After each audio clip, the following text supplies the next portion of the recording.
Baik Bapak dan Ibu yang dirahmati Allah, sekedar pengantar, kita coba lihat bagaimana Allah Subhanahu wa taala persiapkan syurga bagi kita. Di dalam surat Al-Waqiah terbagi 3 kelompok manusia nanti di hari akhir. Kelompok yang pertama yang disebut dengan as-sabiqun, yang kemudian mereka ini muqarrabun, yaitu orang-orang yang terdahulu lebih awal mereka masuk ke dalam surganya Allah Subhanahu wa taala. Dan orang-orang yang paling dekat dengan Allah.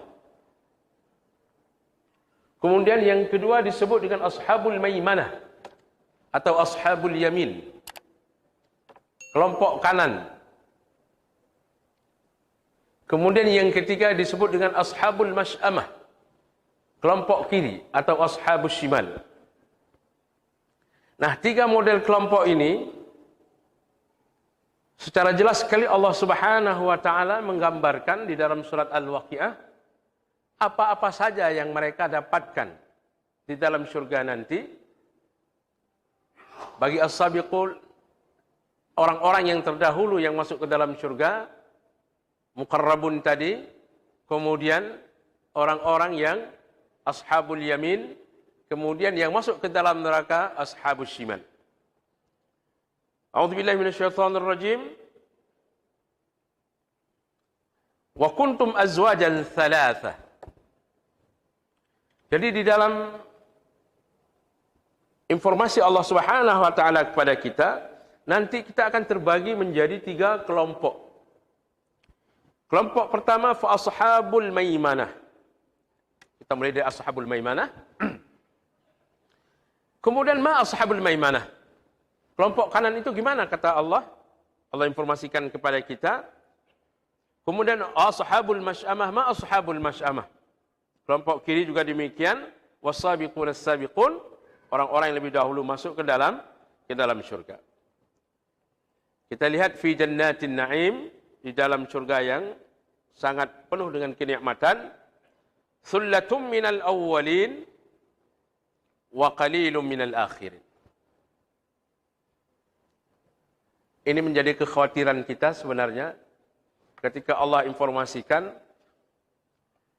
orang-orang yang masuk ke dalam surga itu nanti orang-orang terdahulu itu lebih banyak mereka masuk ke dalam surga dibandingkan dengan orang-orang yang di kemudian hari. Ini apakah kita masuk dalam kelompok orang-orang yang di kemudian hari atau termasuk dalam kelompok orang-orang yang terdahulu? Kita tidak tahu dalam fase perjalanan kehidupan, masa kehidupan alam ini. Tetapi ini yang Allah informasikan untuk dituntut kepada kita waspada benar. Tentu kita berusaha untuk masuk ke dalam sullatum minal awwalin. Karena wa qalilum minal akhirin, orang-orang yang terakhir dari zaman ini sedikit yang masuk ke dalam surga. Nah, bagaimana spek mereka? Khusus untuk as-sabiqun, orang-orang yang lebih dahulu masuk ke dalam surga itu, Allah persiapkan yang pertama ada sururim maudunah. Sururim maudunah ini ditafsirkan adalah tempat-tempat tidur atau dipan-dipan yang terbuat dari minal jauharah, dari intan permata. Muttaqiina 'alaiha mutaqabilin. Orang-orang yang duduk di sana itu mereka berhadapan dan mereka bercerita tentang nikmat-nikmat yang Allah berikan kepada mereka. Tapi sebelumnya Bapak dan Ibu yang dirahmati Allah, kita mau informasikan Rasul sallallahu alaihi wasallam jelaskan kepada kita, nikmat syurga itu mala ainur ra'at, mata tidak pernah melihat, wala udhunun sami'at, telinga tak pernah mendengar, wala khatara ala qalbil bashar. Hati kita tidak pernah terdetek sedikit pun untuk bagaimana mengetahui keadaan surga itu. Adapun informasi yang disebutkan seperti ini sungguh tidak sama dengan keadaan di sana. Ini hanya sebagai pendekatan. approaching personality, pendekatan saja kepada kita semampu kita berfikir. Padahal nikmat yang dimaksudkan ini, nikmat yang terus bertambah dan tidak pernah berkurang. Nikmat yang dimaksudkan di sini adalah nikmat yang Allah informasikan kepada kita, yang nanti tidak seperti yang kita lihat hari ini. Baik, kita lihat ada sururin maudunah, kemudian muttaqiina 'alaiha mutaqabilin. Ini khusus untuk as-sabiqun yang pertama ya. Berikut yatufu 'alaihim wildanu mukhalladun. Mereka itu punya pelayan-pelayan yang disebut dengan wildan mukhallad. Pelayan-pelayan ini senantiasa melayani mereka di dalam syurga dan tanpa batas. Bi aqwabi wa abariqa wa ka'sim min ma'in. Disajikan kepada kita minuman-minuman dari gelas-gelas yang terbuat dari emas, yang terbuat dari yakut dan segala macam kenikmatan di dalamnya.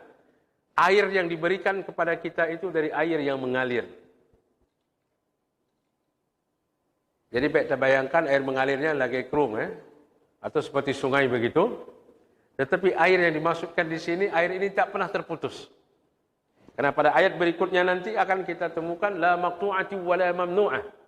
Nikmat ini tidak pernah terputus dan tak pernah terhenti. Terus menerus nikmat ini bisa kita dapatkan.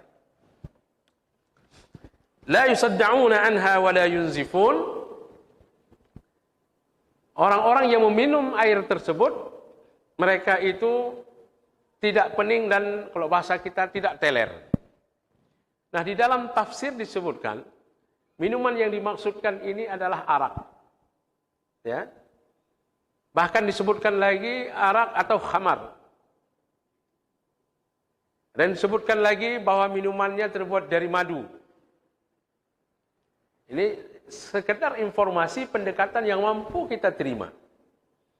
Bila hari ini khamar atau arak yang mereka sangat gandrung kepadanya, kemudian kita menahan diri untuk tidak minum yang diharamkan, dengan keadaan yang membuat kita teler, ya, maka di sana la yusadda'una anha wa la yunzifun. Modelnya, informasi yang kita terima, minumannya ya khamar dan arak, tetapi sini tidak teler. Hal yang perlu dipahami menjadi batasan di akhir nanti di surga, ya. Di dalam surga itu aturan mainnya tidak sama dengan aturan main kita di dunia. Di neraka juga demikian. Jadi aturan main hidup kita ini, kita masih baru sebatas sampai menghembuskan nafas terakhir. Perjalanan waktu kita 24 jam terbit dan terbenamnya matahari. Perjalanan ini watilkal ayyamu nudawiluha bainan nas. Pergantian dalam kehidupan manusia silih berganti hanya sampai pada batas titik terakhir dari kehidupan kita. Begitu kita masuk ke alam barzakh, maka alamnya sudah berbeda. Berpindah dari alam barzakh ke alam akhirat nanti keadaannya akan berbeda. Alam akhirat kita bergeser ke alam ke surga atau yang ke neraka, maka aturannya akan berbeda. Maka pendekatan yang Allah berikan kepada kita ini sekali lagi adalah pendekatan yang kira-kira mampu kita cerna sebatas pencernaan manusia. Wa fakihatin mimma yatakhayyarun. Ini masih yang diberikan kepada as-sabiqun. Orang-orang yang terdahulu mereka masuk ke dalam surga. Buah-buahan yang Allah siapkan di sana dan bisa dipilih apa saja. Apa saja buah-buahan yang kita inginkan ada. Bapak-bapak dan ibu-ibu yang sudah pernah pergi ke haji atau umrah, itu segala macam model buah-buahan di dunia ini kumpul di sana. Model-model buah-buahan seperti ini, ya, yang ada di sana kita lihat, yang tempat kita mungkin tak ada. Ada satu kali jamaah kita lihat buah-buahan agak aneh sedikit. Kemudian ada yang tanya, buah yang Ustaz, Belum saya jawab, sebagian jemaah sudah jawab. Nyambah khuldi katanya. Jadi buah ini kemudian begitu saya tanya sama yang jualan itu, mereka jawab buah duriat katanya. Ya, katanya ini boleh untuk buat untuk kesuburan, keturunan. Nggak bisa dimakan. Begitu saja karena sangat keras sekali. Jadi kita tidak tahu model buahnya karena tidak ada tempat kita. Juga demikian mereka, begitu durian nggak ada tempat mereka di sana. Yang ada di daerah kita. Nah, para ulama menyatakan semua model buah-buahan yang ada di dunia ini, itu berkumpul dalam surga nanti dan mimma yatakhayyarun, apa saja yang kita inginkan, kita bisa pilih. Sekali lagi yang paling menariknya adalah bahwa la maqtu'ati wa la mamnu'ah. Kalau sudah kita ambil ada lagi tumbuh yang berikutnya dan seterusnya. Tidak pernah habis. Stoknya tak terbatas. Ya, unlimited. Kita lanjutkan. Walahmi tairin mimma yashtahun.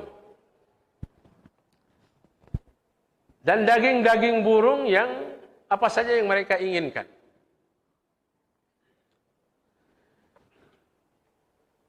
Bapak Ibu dirahmati Allah,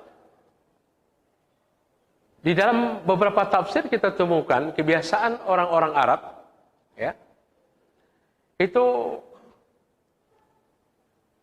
daging yang paling mereka senangi dalam rentang sejarah itu adalah daging-daging burung yang bermacam-macam.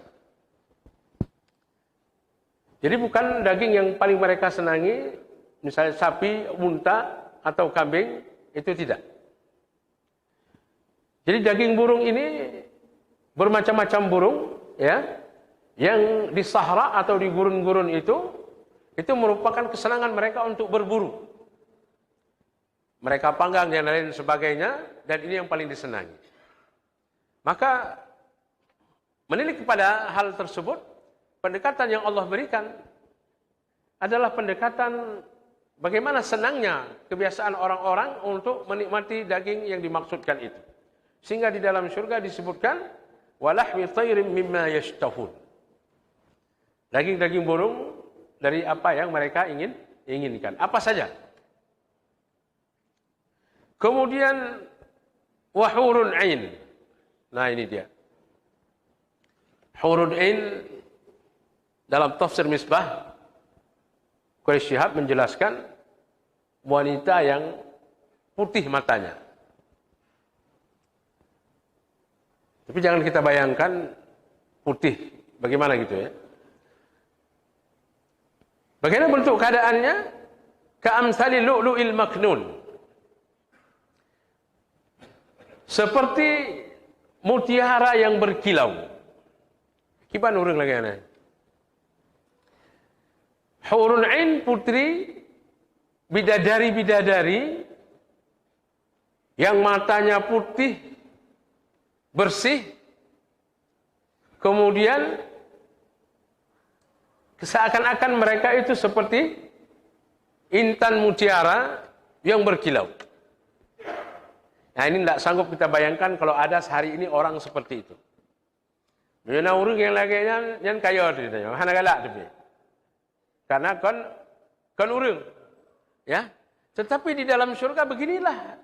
Kenapa pendekatan ini dibuat oleh Allah Subhanahu wa taala? Di dalam banyak tafsir kita temukan hal yang paling digandrungi oleh manusia adalah emas, intan permata, ya, apalagi segala macam yang berkilau yang dimaksudkan di sini adalah hal-hal yang sangat disenangi oleh manusia. Jadi dalam hidup ini yang kita cari emas, intan permata yang lain segala macamnya, ya. Yang paling kalian senangi, yang habiskan waktu, kesempatan dan segala macam kekuatan kita curahkan untuk mendapatkan emas dan segala macam tadi, ya, nanti Allah berikan begitu saja kepada wahurun ain. Ya. Jadi hurun ain ini Allah berikan kepada as-sabiqun, orang-orang yang pertama sekali masuk ke dalam surga. Nah, kelompok ini orang-orang terdahulu lebih ramai dibandingkan dengan orang-orang di kemudian hari. Jazaa'an bima kanu ya'malun, sebagai balasan dari amal perbuatan mereka. Bapak Ibu yang dirahmati Allah, sesuai dengan keadaan ekonomi kita hari ini, uang, maka kita bisa beli rumah dengan tipe sesuai dengan uang. Kita mau pesan hotel tentu sesuai dengan keadaan ekonomi kita masing-masing. Maka di dalam surga nanti, tingkatan-tingkatan yang ada itu adalah sesuai dengan amal ibadah kita. Kalau amal ibadah kita hebat, maka masuklah kita dalam kelompok minal muqarrabin. Ya, orang-orang yang terdekat dengan Allah Subhanahu wa taala masuk dalam as-sabiqun.